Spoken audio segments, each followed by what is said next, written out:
My name is Janine Letford, and I am the Executive Director of Alumni360, a mentorship group for graduates of New Academy Canoga Park from 6th grade through 12th grade, and we touch on financial literacy, scholarship acquisition, just life skills, basically supports and support in areas where they may not be getting support, whether in their academic arena, their scholastic environment, or any other places that they currently reside in. So we're here to help fill the gaps. One of the things that I wanted to share with you was this great game called CASHFLOW.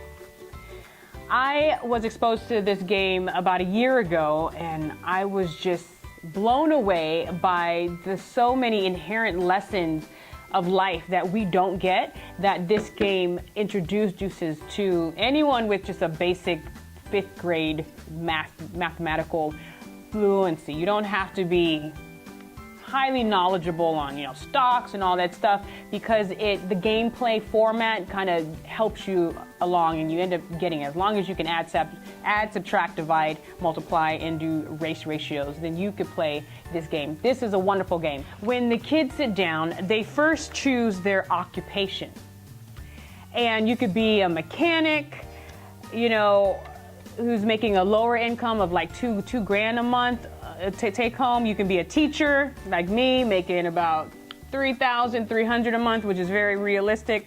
You can be a lawyer, bringing home $8 grand a month.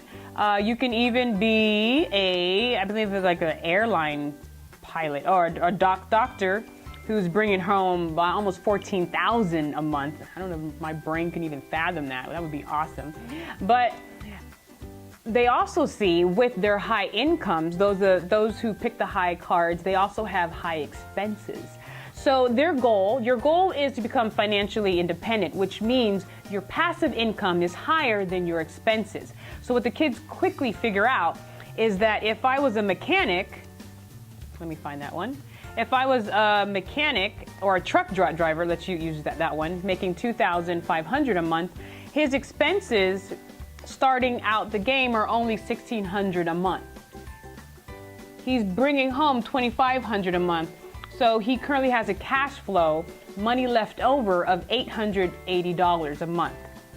The issue with most Americans today is we don't have a cash flow at all. The money we're bringing in is going right out, either due to bills, due to situations, due to credit cards, due to not living within our means, either whether it's our fault or just situations happen, there's an illness or a lost job, because life does happen. But the kids understand, mostly every person who gets a card has a positive cash flow. So this was real life.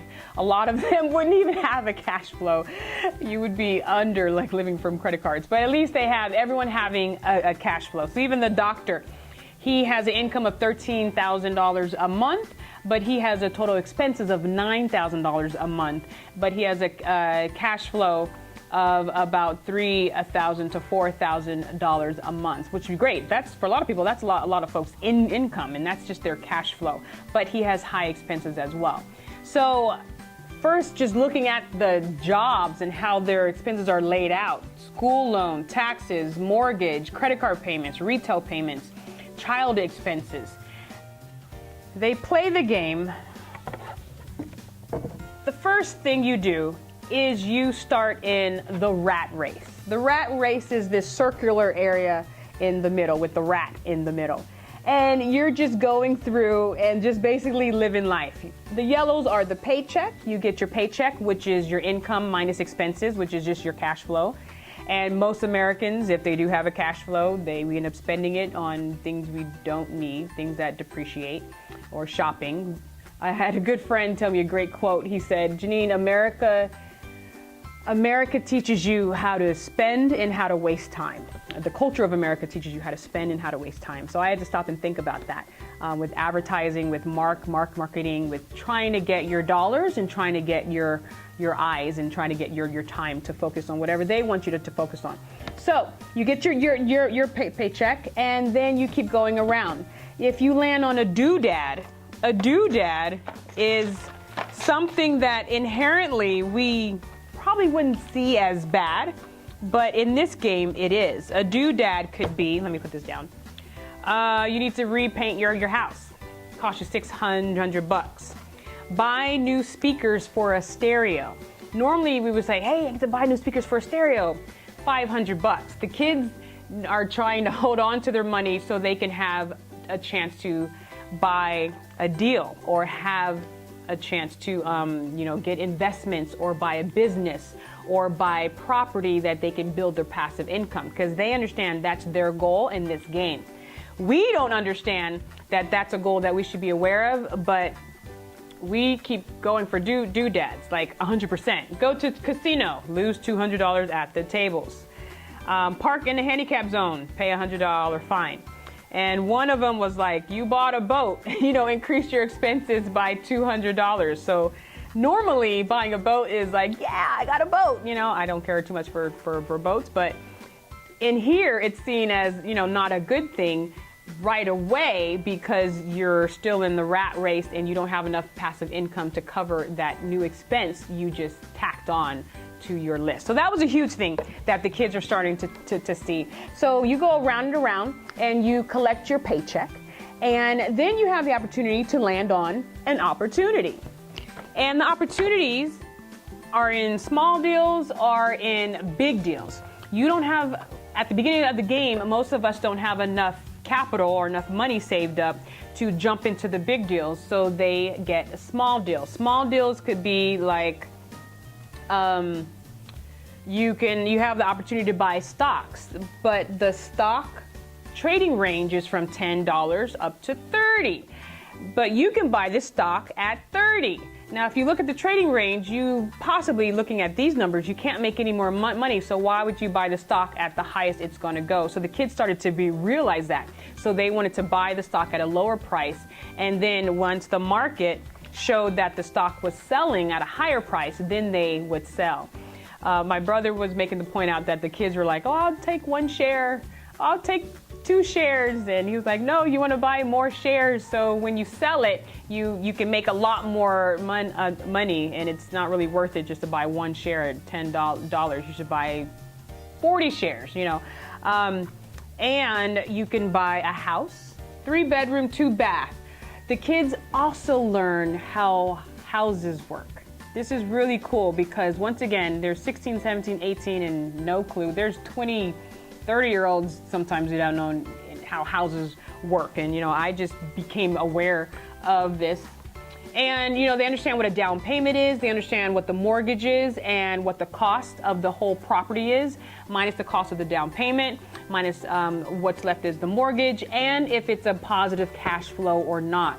Does this house bring me passive income, or am I losing money every month by having this property? So now they're becoming aware of those qualities of buying a house or that process, and they're using the language. They're understanding the structure, which is great because, like I said, a lot of my students come from the Canoga Park area. Most of them don't. Their parents may or may not own. Most of them don't, and most of them aren't having conversations about this in middle school or in high school. And it's just good for them to just have this awareness of how things work. And so that's why I highly recommend CASHFLOW for a family game and just having the conversation. They also have CASHFLOW for kids, where they don't deal so much with the hard numbers, just more of a concept of, hey, open a lemonade stand and you're making this much of money. And that's really for like 8-year-olds, 9-year-olds, really the elementary age. So I highly recommend this game. It's not a cheap game, but it's definitely worth the value of the lessons that you get. Your stock flounders. Do you know what flounders means? It went down. Massive losses due to tainted drug scandal. All stockholders lose a half of their ownership rights. So that means you lost a half of your rights. The last thing that I will point out, which was a big kicker for me, was the awareness of opportunities and what is a good opportunity and what does opportunity look like. I can't fold this. Oh, there we go. Nope, that's not it. There we go. No? Oh, like that. Okay, I got it. You think UCLA degree there. There you go. Opportunities are all around us. The question is, can we spot them? Can we see them? This game helped me be aware of the fact that financial independence isn't something just for them way out there. It's, you know, the mechanic could be financially independent. The only thing is, once his income started to be coming up or start to grow, he didn't increase his expenses by all too much. And that's one issue that we have is once, you know, we celebrate a $300 raise with a $400 car payment. And so keeping your expenses relatively low, of course, you know, enjoying some things here and there, but not exorbitantly like doubling them, you know, that's definitely one way to gain financial independence if that's a goal of yours, even on a normal, modest income. But just thinking strategically, and that's why I love this game, because it helps my students think strategically in an area that they had no exposure to at all. And this game is even great for adults as well who may not have exposure to this. I know several folks who have no clue about financial independence, about you know, just the stock market and capital gains, dividends. It's just, you might as well be speaking French. And so it really just takes away the blinders. It takes away the mystique and the unawareness of that. And just to be able to spot opportunities and to know that it's a good deal or it's a bad deal. Or sometimes, you know, you think you're in a good deal and it goes bad. That's life. But how do you shift the risk, you know, and how do you learn and keep learning so you don't carry so much of the risk in these financial matters? It's all about continual learning. It's all about asking the right questions. A lot of times we get in trouble for the questions we don't ask. And it's about association, like making sure you're getting around the right people who know stuff and getting good information, especially from people who aren't profiting from giving you the information. And just go out there and learn. Libraries are free. Books are free. A lot of them are, especially if you borrow them from friends, but give them back. I hope you enjoyed this video and continue living your best life. Bye-bye.